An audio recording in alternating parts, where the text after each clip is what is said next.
Falando um pouco sobre os protozoários, tudo bem? A gente tem que conhecer umas características gerais desses organismos que basicamente vão definir quem eles são. Primeiro, eles são eucariontes, lembrando que eu vem do grego, significa verdadeiro, e carionte é carioteca, ou seja, núcleo. Então eles têm um núcleo verdadeiro, tudo bem? Eles vão ter um núcleo que vai conter o seu DNA, diferente, por exemplo, das bactérias que não possuem esse núcleo. Então eles são eucariontes. Eles são unicelulares, ou seja, eles são formados por uma única célula, tudo bem? Vocês podem ver aqui a nossa ameba, o nosso paramécio, o nosso Trypanosoma cruzi, eles são basicamente formados todos por uma célula única.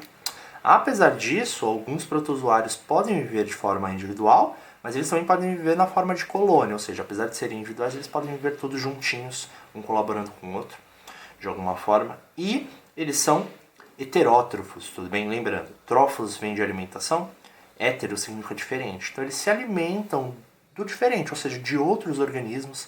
Então eles têm que tirar matéria orgânica de outros organismos diferentes, diferente, por exemplo, das algas, né, que vão produzir seu próprio alimento através da fotossíntese. E eu estou lembrando das algas porque os protozoários, junto com as algas, formam o reino protista, tudo bem? O reino protista é protozoários e algas. Só que nessa aula eu estou falando só dos protozoários, tá? Eu não vou falar das algas, então eu não estou falando de reino protista, eu estou falando só dos protozoários.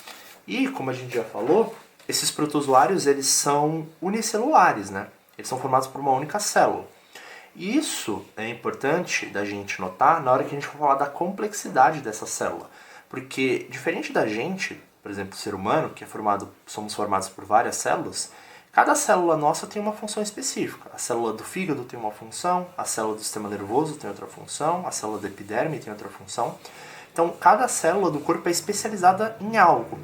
Só que isso não pode acontecer num protozoário como, por exemplo, um paramécio, porque uma única célula tem que realizar todas as funções, como nutrição, troca gasosa, locomoção, entre outras funções.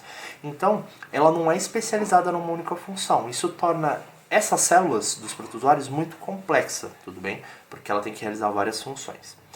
Entre essas funções tem a osmorregulação, tudo bem?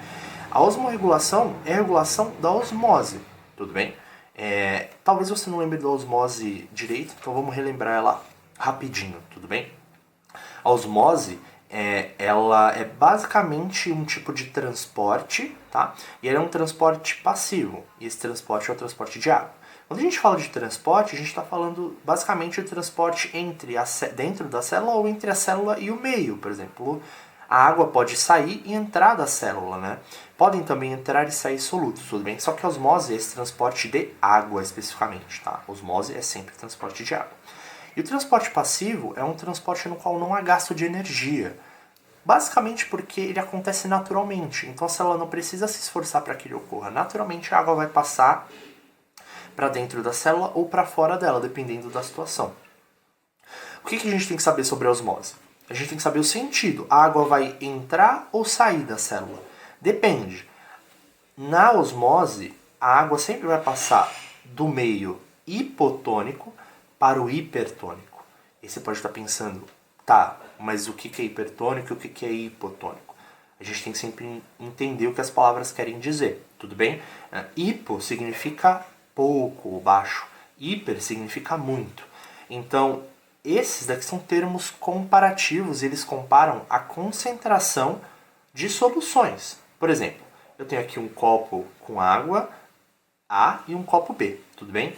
Ambos têm 1 litro, tudo bem? Então seria basicamente mais uma jarra do que um copo, né, para ter 1 litro. Mas o que é interessante? Eles têm a mesma quantidade de água, só que eu coloquei 100 gramas de sal, tá? Dando um exemplo bem X, no copo A, e eu coloquei 200 gramas de sal no copo B. Qual que tem uma maior concentração de soluto? É o copo B, porque eles têm a mesma quantidade de água, mas esse cara aqui tem mais soluto, ele tem mais sal. Tá? Lembrando que uma solução é formada pelo solvente, que no caso é a água, que vai dissolver, e o soluto, que é dissolvido nessa solução. Então a relação é sempre de soluto sobre a quantidade de solvente. Como a quantidade de solvente é a mesma, o que importa é a quantidade de soluto. Então esse cara aqui tem uma concentração maior do que esse outro cara aqui. Então B é hipertônico em relação a A, e A é hipotônico em relação a B, tudo bem? Ele é menos concentrado do que B, e B é mais concentrado do que A.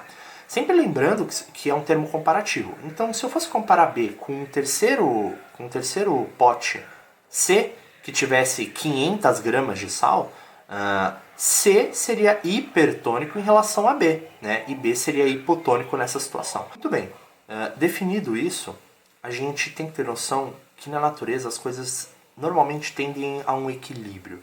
Por exemplo, vamos supor que você está num ambiente que está frio, você está tipo num frigorífico. Você tem mais calor que o ambiente, então a tendência é que você perca esse calor para o ambiente, tudo bem? Para que as coisas se equilibrem. O ambiente vai ganhar calor e você vai perder e vocês vão ter a mesma quantidade de calor. A mesma coisa acontece se você estiver num ambiente mais quente que você. Você vai absorver o calor do ambiente para que vocês fiquem mais ou menos na mesma temperatura. A mesma coisa que acontece com calor pode acontecer com, por exemplo, o soluto ou o solvente. Por exemplo, se B tem uma maior quantidade de soluto, a tendência é que o soluto passe de B para A, tudo bem? Só que, lembra, na osmose a gente não está falando do transporte de soluto, a gente está falando do transporte de água, que é o solvente. Então o que acontece? Se esse cara aqui B é hipertônico, significa que ele tem mais soluto.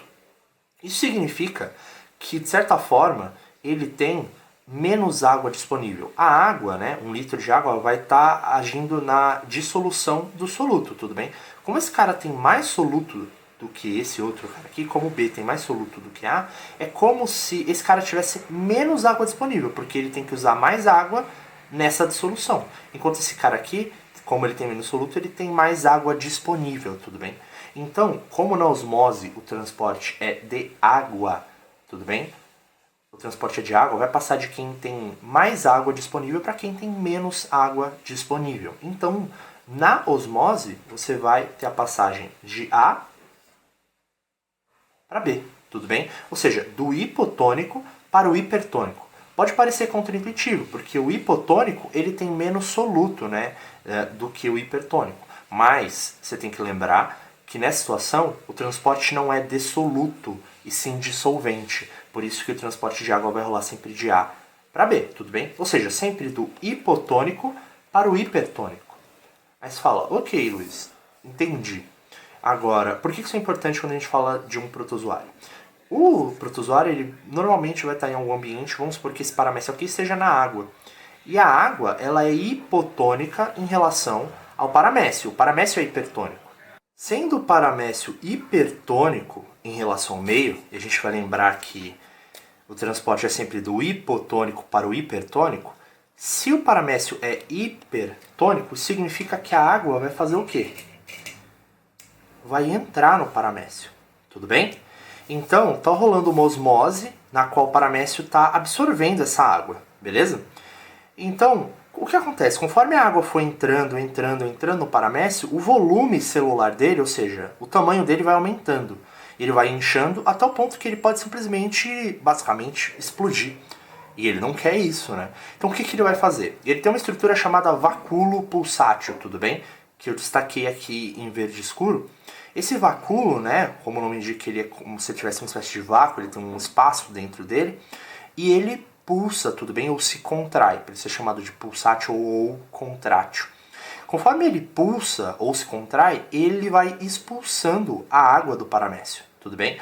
Então, ele vai absorvendo água por causa da osmose, ele absorve água, quando necessário, o vacúolo vai expulsar essa água para osmorregular o paramécio ou o outro protozoário que possui essa estrutura, tudo bem? Ele vai fazer esse papel de osmorregulação.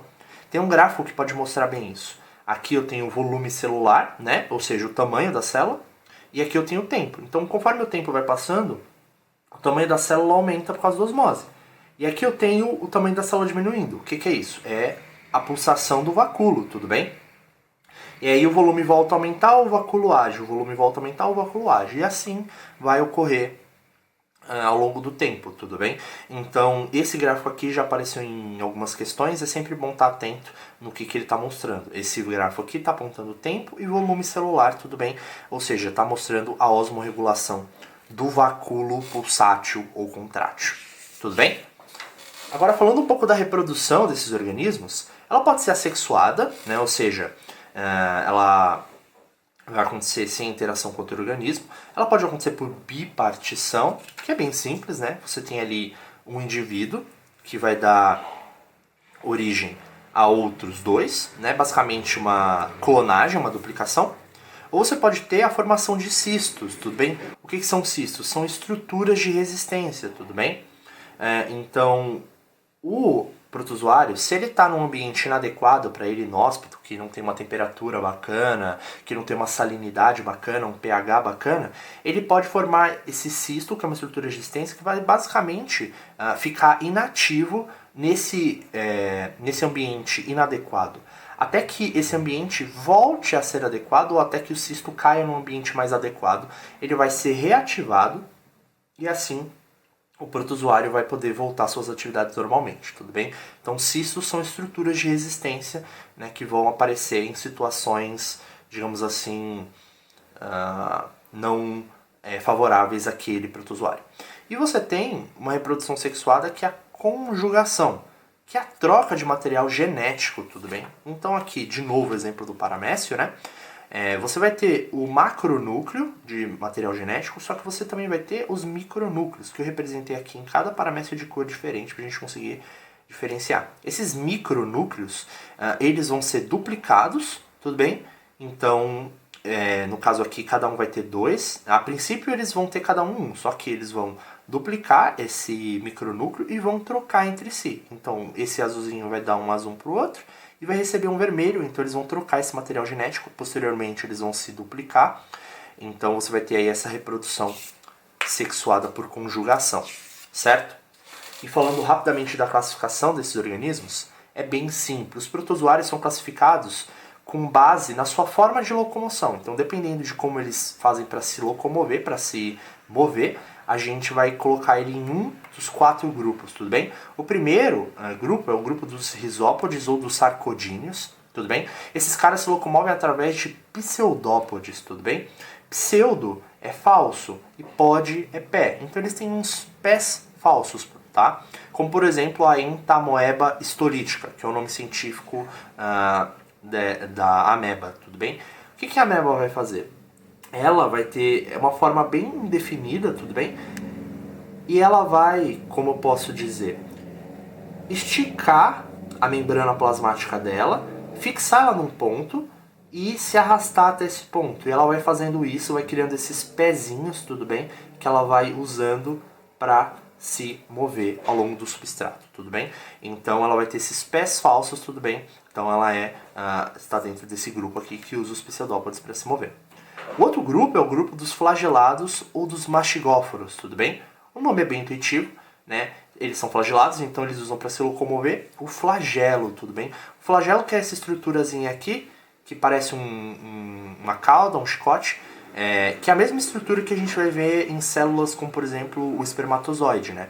E como no espermatozoide, esse flagelo vai ser utilizado para a locomoção do protozoário. No caso aqui a gente tem como exemplo o Trypanosoma cruzi, né, que causa a doença de Chagas, e também os protozoários do gênero Leishmania, que causam a leishmaniose.